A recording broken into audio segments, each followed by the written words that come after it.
মোৰ কবিতাত মোক বিচাৰি মিছায়ে সময়বোৰ অপব্যয় নকৰিবা, কাৰণ মোৰ কবিতাত মই নাথাকোঁ।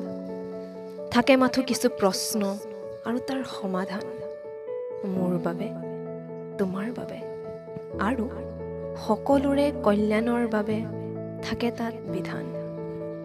কবিতাবোৰ যে আচলতে কবিতা নহয় জানা, এক যেন জটিল ভাৱ প্ৰকাশৰ বিচৰণস্থলী, এক জীৱনৰ অংগ।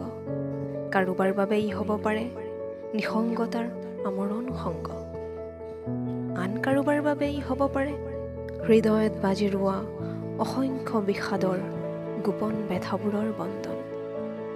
কুৰুকি কুৰুকি সোমাই যোৱা অব্যক্ত হৈ ৰোৱা মনৰ খবৰবোৰ বহিৰ প্ৰকাশৰ একোটা স্বতঃস্ফূৰ্ত স্পন্দন।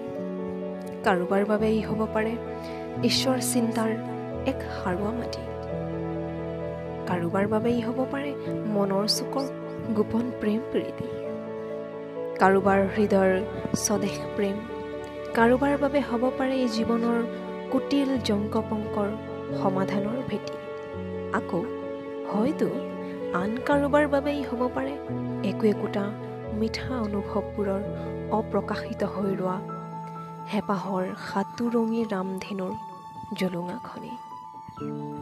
মোক বুজিবলৈ, মোৰ কবিতাৰ সংগী হ'বলৈ, মোৰ মৌন ওঠৰ ৰিক্ত হৃদয়ৰ ভাষা বুজিবলৈ অনুগ্ৰহ কৰি মোৰ কবিতা নাচাবা, নহ'লে তুমি মোৰ কবিতাবোৰত লাহে লাহে সোমাই পৰিবা আৰু মোৰ কবিতাৰ হেৰুৱা টুকুৰাৰ আঁত বিচাৰি নিজকে হেৰুৱাই পেলাবা।